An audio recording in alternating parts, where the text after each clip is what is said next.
As promised, we're going to talk about what exactly the Cowboys all-in looks like. They've got the architect on board, Mike Zimmer. Now we just got to give them the tools. The problem is they can't, at least not yet, because at least as of today, they're about $20 million over the cap. The good news is the salary cap doesn't exist, at least not right now. And those of you who have been following me already are well aware of this. $20 million over the cap. They have until the March 13th new NFL league year deadline to be cap compliant. And we're going to do that right here in 10 simple steps. Let's go.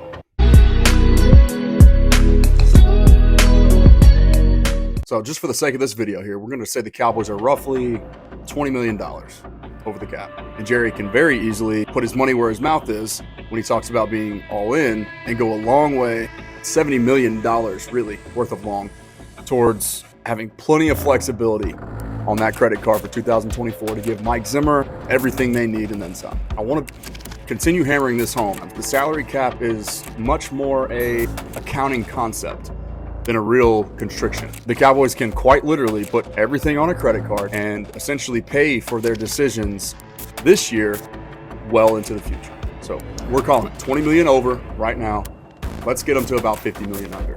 10 steps. Number one, restructure Dak Prescott's contract, save about $21 million. Number two, restructure Zach Martin's contract, instantly save about $12 million. Number three, we're going to restructure Trey Diggs' contract, instantly save about $8 million. Number four, we're going to restructure DeMarcus Lawrence's contract. We're instantly going to save about $4 million. Number five, we're going to restructure Donovan Wilson's contract. We're instantly going to save about $3 million. Number six, cut Nashawn Wright. Instantly save about $1 million. Number seven, post June 1, cut Michael Gallup. Instantly save about $9 million. And for anyone who's still unfamiliar about the post June 1 discrepancy, it is kind of confusing at times. Just pause this video. I got the screenshot for you right here. Number eight, we're pretending like Jerry Jones is actually going to honor his word, and we're going all in. So we're going to restructure Terrence Steele. Instantly save about $5 million. Number nine, we can restructure Brandon Cooks. Instantly save another $5 million. And finally, and this is the most important one, really, step number 10, get out of your comfort zone and actually go out and spend it. Boom. Just like that, we go from $20 million over the cap to about $50 million under it. $70 million of room, all in less than 10 minutes on a small YouTube channel. Done.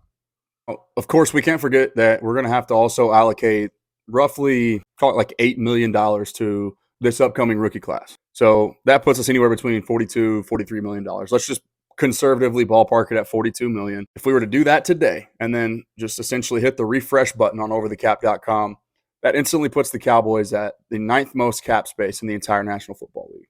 Long story short, that's plenty of money and plenty of freedom to do whatever you got to do.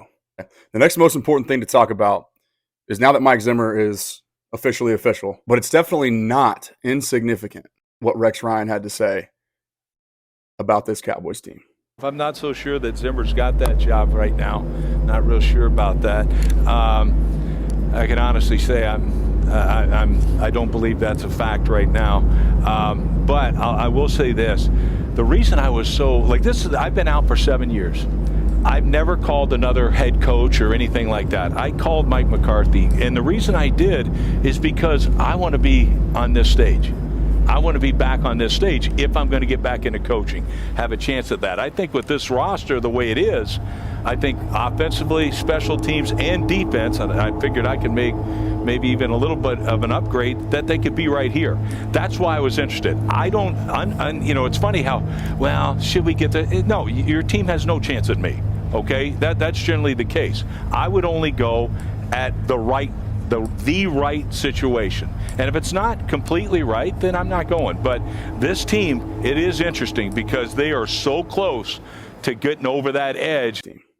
If he thinks that this Cowboys team truly is close enough to pull him out of retirement, that's enough for me.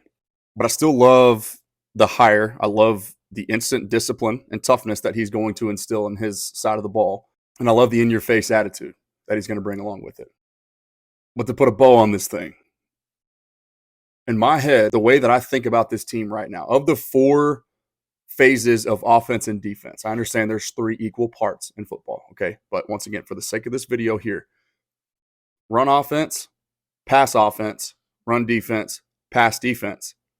The weakest link, the lowest hanging fruit of those 4, the Cowboys run defense, okay? You bring in a guy like Mike Zimmer, an old school, hard-nosed, in-your-face, tough dude. To me, the fastest way to parlay the all-in approach for this year is and dedicate resources in free agency to stopping the run. Okay, guys that can pick up the playbook quick, guys that have already been acclimated into this league, that know what's going on, right? Pro type dudes. Spend big in free agency at the defensive tackle spot, at the linebacker spot, and at the safety spot if you want to. I was having some discussions on Twitter yesterday. People that know this team, know this sport, and understand team building, right? People that I very much respect. A lot of people think that the safety room is safe for the Cowboys, and I don't necessarily disagree. I think there's pieces that we all as fans like and are excited about, i.e. Wanye Thomas. But 3 of the names that are in that room right now that will be playing significant minutes for you next year, we don't really know anything about. They're relatively unproven. Marquise Bell, yeah, he was, exciting at times in coverage and filled in admirably, even though he was asked to do something he wasn't really capable of doing at the linebacker position. We still haven't really seen him play NFL football at the safety spot.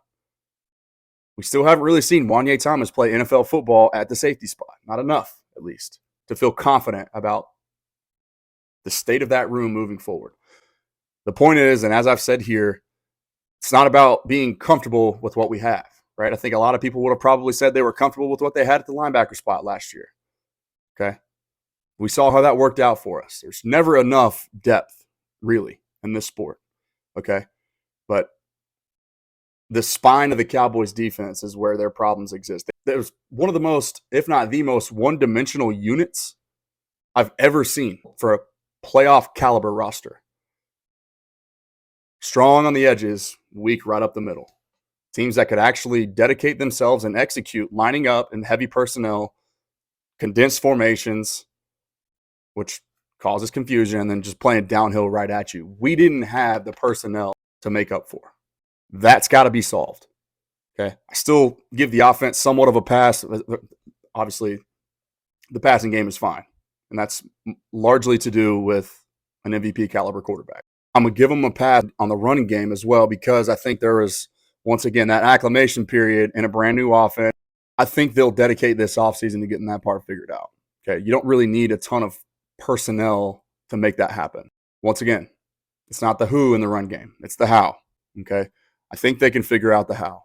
But you start with getting proven veteran players to put in the middle of your defense, and then whatever money you have left, if you want to throw at a running back like Derrick Henry, if you want to, you could talk me into that. It brings an extra body into the box, takes teams out of their too high, shell coverage, and makes things a lot more easy on the quarterback, especially in the postseason. Okay, because they really were one-dimensional on both sides of the ball. But like I said, you didn't have the personnel to not be one-dimensional on the defensive side. So you take care of that first in free agency with the veterans. I've got a lot more thoughts. There's a lot more to unpack. There's a lot of players to evaluate in the draft, in free agency, and via the trade market. You can't forget that being all in leaves no stone unturned. That makes your roster better. We can trade draft picks as well to go and get players who aren't technically free agents yet. Okay. Whatever it takes, man. That's the whole point of this. Flip the switches, create the space, and then go spend it. That's all the time we got for this one. I will be going live on Thursday nights, both on YouTube and on TikTok, from about 8 o'clock to 10 o'clock from now until further notice. So don't forget to tap in with me there, and we'll have a lot more personal and in-depth discussions about the reality of this team and the truth that goes along with it. Okay? It's a Lando Show with Sports Below the Surface. Talk to you guys soon.